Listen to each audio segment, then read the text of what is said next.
જય શ્રી કૃષ્ણ ફ્રેન્ડ્સ, મારી સવારે ક્યાં જાય છે જુઓ, ઉજ્જૈનમાં મહાપ્રભુજીની બેઠક જે કર્યું. અમે હરસિદ્ધિ માતાના મંદિરે ગયા. અમે મસ્ત મહાકાલેશ્વરના બહુ સુંદર દર્શન કર્યા. પહેલી વાર હું મહાકાલેશ્વર મંદિર ગઈ. ત્યાં અમે VIP ટિકિટ લીધી હતી, 300 રૂપિયાનું એક જણા. એટલે અમને થોડા જલ્દી દર્શન થઈ ગયા, અડધો કલાકમાં. અમારો બાબો છે અને અમને અડધી કલાકમાં મસ્ત દર્શન થઈ ગયા.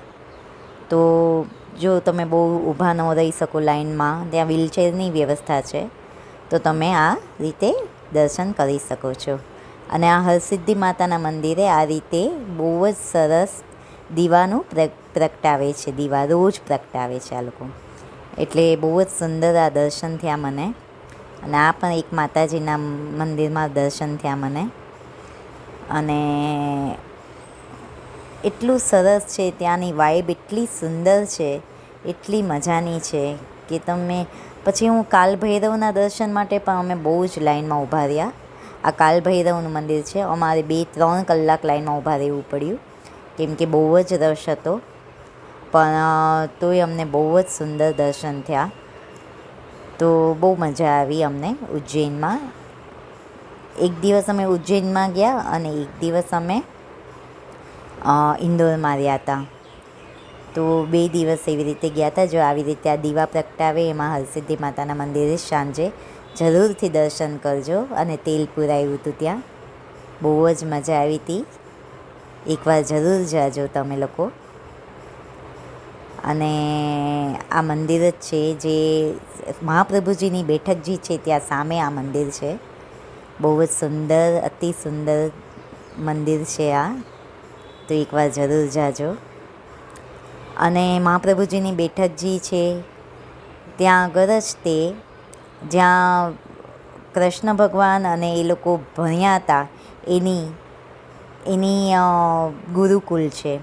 મહાપ્રભુજીની બેઠક જે આગળ, તો એ ગુરુકુલમાં પણ તમે જેને ભણાવ્યા હતા વ્યાસજીએ, એ પણ ગુરુકુલમાં પણ તમે જજો ચોક્કસથી.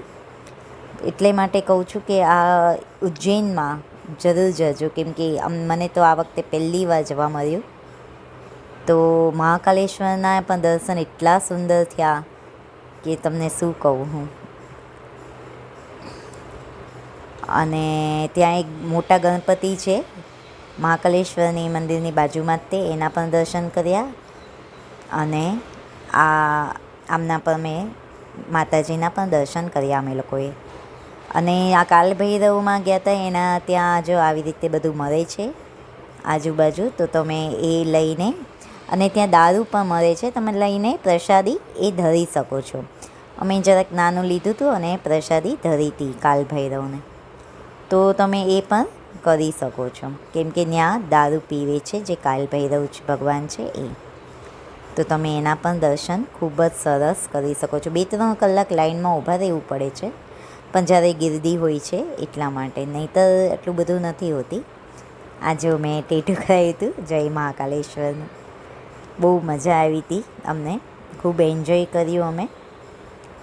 તો બસ આવી રીતે દર્શન કરે જેટલી આમ મન દુભાય છે, એકદમ મન ગમે છે, લાગણીથી દુભાય છે, બહુ મજા આવે છે.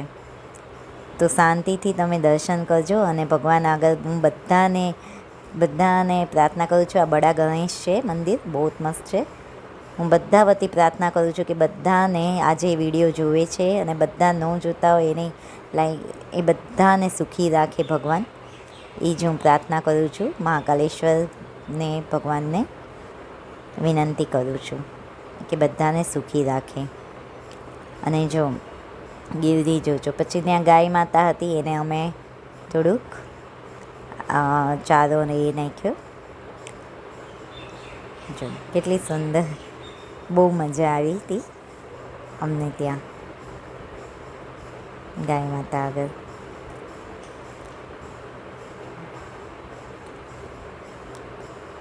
બસ આવી જ રીતે પશુ પંખીને દાણા નાખતા રહ્યો. જેટલું બને એટલું પુણ્ય કામ કરો તો તમારી બધી સારું થશે. અને બધાની હેલ્પ કરો.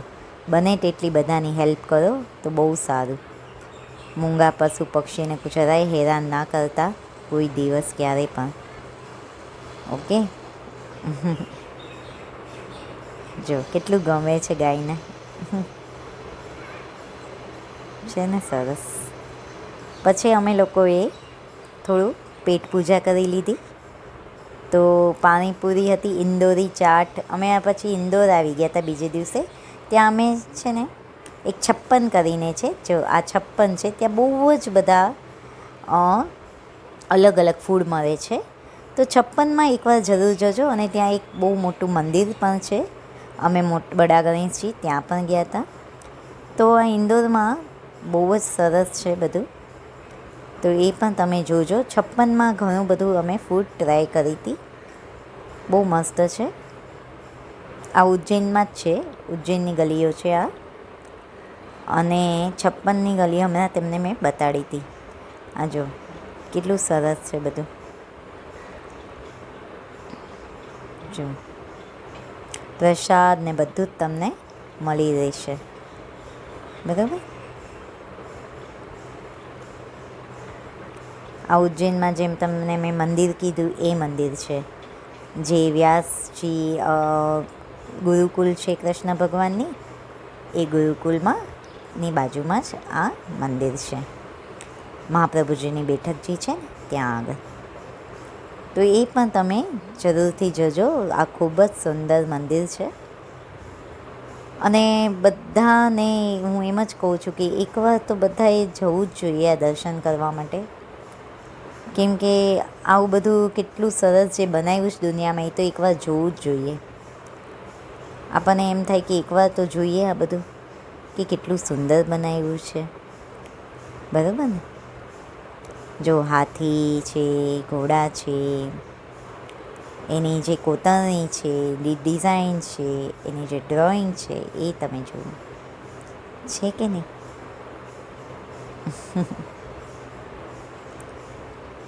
તમે કહેશો હું કેમ વચમાં આવી જાઉં છું. મને વિડીયો બનાવવાનો શોખ છે ને એટલા માટે. જુઓ આ મંદિર જ છે, એની આજુબાજુ મેં જરા શૂટ કર્યું હતું. આ તે તમે જોઈ શકો છો આ ગુરુકુલને. ઉજ્જૈનમાં જ છે. અને ત્યાં રિક્ષાના ઓટો રિક્ષા બધે લઈ જાય છે. ખાલી 500 રૂપિયામાં અમને બધી જ જગ્યાએ ફેરવ્યા હતા. 500 રૂપીસમાં બધી જગ્યાએ. ઘણા લોકો 700-800 બધું કહેશે, પણ 500 રૂપિયામાં અમે બધી જગ્યાએ ફરી લીધું હતું. આ જો મહાકાલના ટી શર્ટ ને બધું જ ત્યાં મળે છે 300, 400, 500 રૂપિયાનું. તો તમે જાઓ તો જ ટી શર્ટ લેજો અને પહેરજો ત્યાં. અને ત્યાં એક સાબુદાણાની ખીચડી બહુ જ મસ્ત મળે છે. અને પૌવા, બટેકા પૌવા, જે ઇન્દોરી પૌવા હોતા છે, એ પણ બહુ જ મસ્ત મળે છે. તો એકવાર જરૂરથી ટ્રાય કરજો એ પૌવા પણ. અને આ ઇન્દોરી ચાટ, આ 56માં જે છે એ મેં તમને કીધું ઇન્દોરમાં. આના પણ ફૂડ બહુ મસ્ત છે ઇન્દોરનું. તો એ પણ તમે લોકો ટ્રાય કરજો જરૂરથી, બરાબર. અને હવે આ છે કાલ ભૈરવ મંદિર. તમને હું એકવાર દર્શન કરાવી દઉં. જુઓ કેટલી ગીર્દી હતી ત્યાં. 3-4 કલાક સુધી અમે લોકો લાઈનમાં ઊભા રહ્યા હતા. અને પછી અમારો દર્શન વારો આવ્યો હતો, કેમ કે બહુ જ ગીર્દી, રશ બહુ જ હતો. પછી અમે લોકોએ દર્શન કરીને પૌવા થોડા, બીજે દિવસે નેક્સ્ટ ડે પૌવા અને ચા સમોસા ખાધા હતા. જો ત્યાંના પૌવા બહુ જ મસ્ત મળે છે. તો તમે એકવાર જરૂર ટ્રાય કરજો. આ બડા ગણેશ મંદિર છે, એ પણ બહુ જ સુંદર છે. ત્યાં એની બાજુમાં જ છે, તમે જરૂરથી જજો. મહાકાલેશ્વર મંદિરની બાજુમાં જ છે. મહાકાલેશ્વર મંદિરમાં અંદર કેમેરો નથી લઈ જવા દેતા, એટલા માટે મેં દર્શન નહીં કરાવી શકી તમને. અને ત્યાં ભસ્મ આરતી સવારે વહેલી થાય છે, તો એ પણ તમે જરૂરથી કરજો. ભસ્મ આરતી થાય છે ત્યાં વહેલી. પછી અમે સાંજે થોડા ઢોસા ને એવું ખાઈ લીધું હતું. તો એ પણ તમને હું બતાડું છું.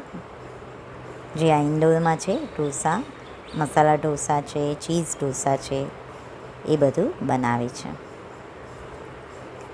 તો એ પણ બહુ મજા આવે છે, તો તમે જરૂરથી ટ્રાય કરજો. અને ત્યાંના ઇન્દોરી પૌવા તો બહુ જ સુંદર, બહુ જ મજાના હોય છે. અને સાબુદાણાની ખીચડી એકદમ સ્પેશિયલ હોય છે.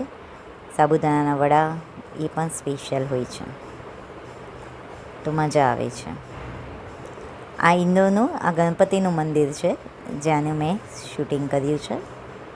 તો એ ગણપતિ મંદિરે પણ તમે જરૂર જજો. ઇન્દોરમાં બહુ મોટું મંદિર છે આ ગણપતિ મંદિર. ઘણા બધા ભગવાનના મંદિર છે. આ બહુ મોટું મંદિર છે એ પણ તમે ત્યાં જરૂર જજો. તમને આનું નામ ખબર હોય તો મને જરા કોમેન્ટમાં કહેજો કે આ મંદિરનું શું નામ છે. બડા ગણેશ છે કે મોટું ગણપતિ મંદિર છે એ કહેજો. Thank you, by.